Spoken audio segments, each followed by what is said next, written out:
hari ini, karena hari ini saya akan berbagi praktik baik tentang diseminasi, menyebarkan pemahaman dan penerapan pengalaman budaya positif.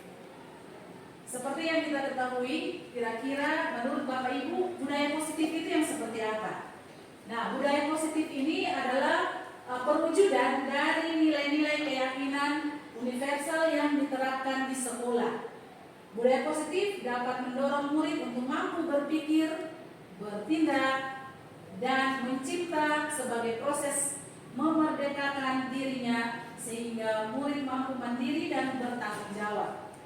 Nah, pada konsep ini, budaya positif terdiri dari beberapa bagian, yaitu yang pertama, perubahan paradigma belajar. Yang kedua, disiplin positif.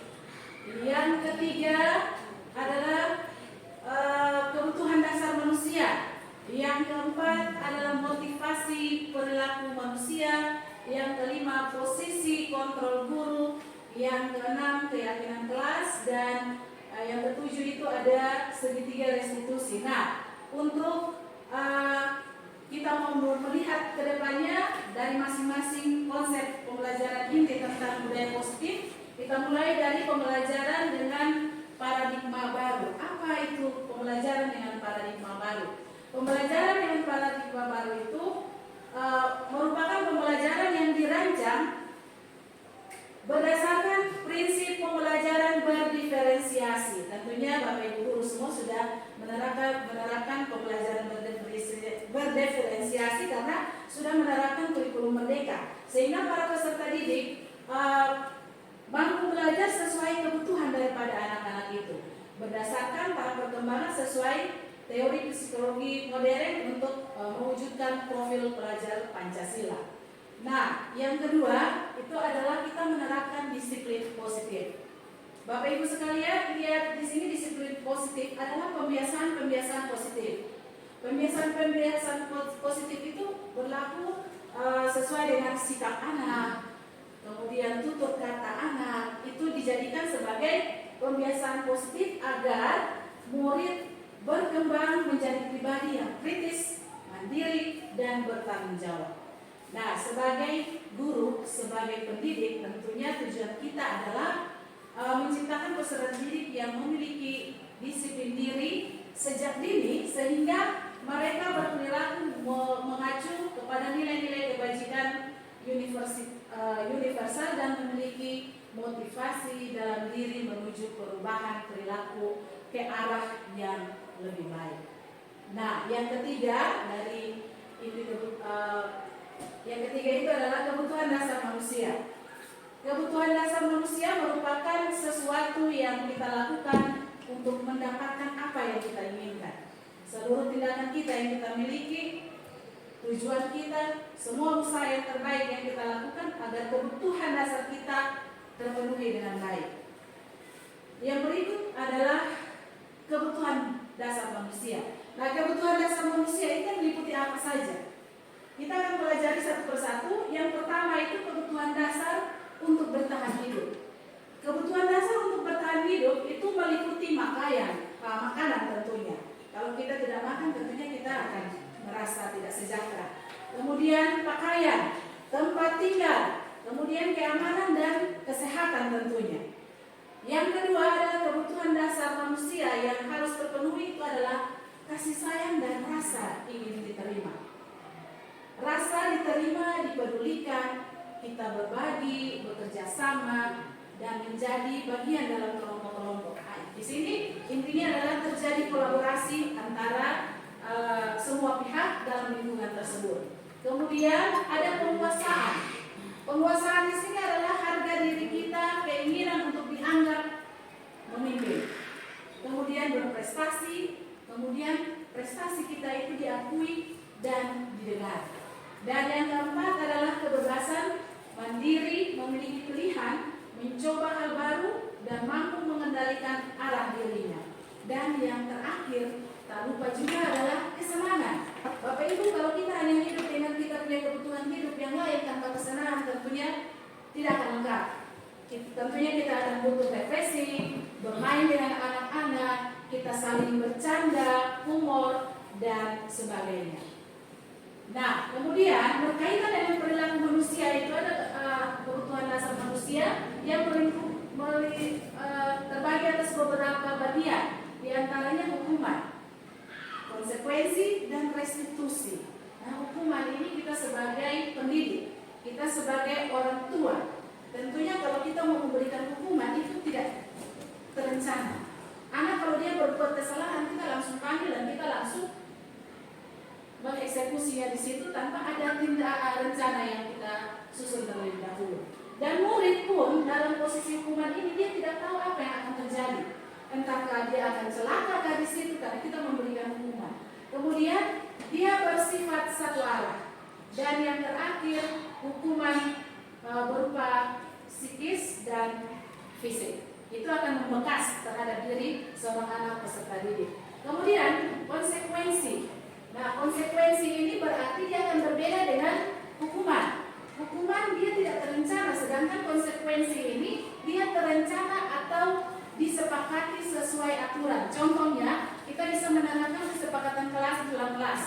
Nah, itu yang dia masuk di dalam konsekuensi. Kemudian, murid dia akan tetap dibuat senyaman mungkin dengan aturan dan kesepakatan yang sudah kita sepakati tersebut. Dan yang ketiga adalah sikap guru itu selalu menjadi monitor bagi anak-anak. Nah, sekarang yang ketiga, posisi restitusi. Tentunya Bapak Ibu, restitusi ini yang seperti apa? Restitusi itu merupakan proses menciptakan.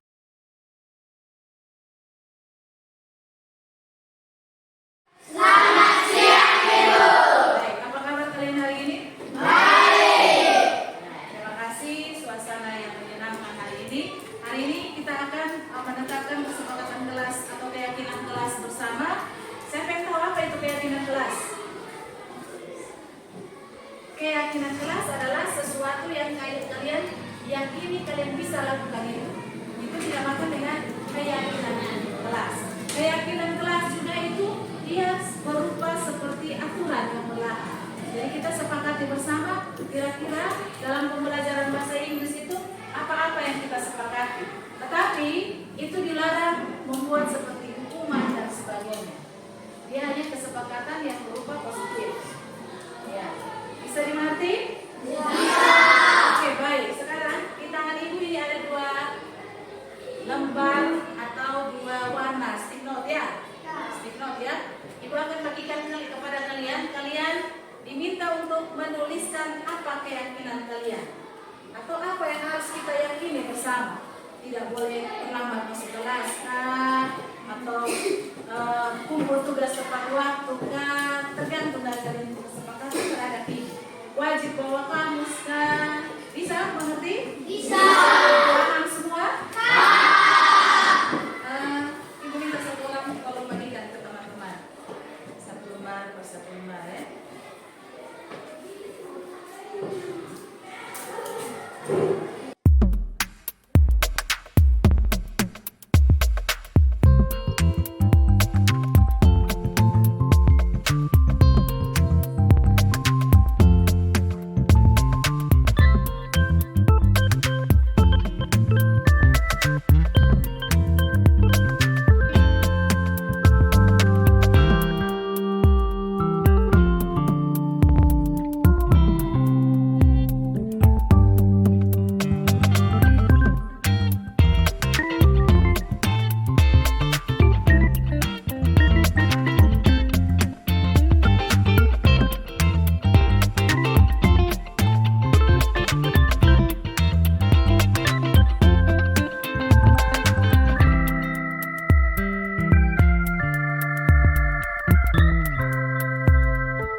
merasa sangat senang karena sudah melakukan keyakinan kelas dan saya yakin akan melaksanakannya dengan suasana hati yang gembira.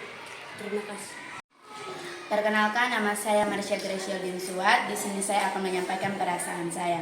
Perasaan saya ketika melakukan keyakinan kelas, saya merasa bahagia karena saya percaya bahwa saya akan melakukan keyakinan kelas dengan hati yang gembira.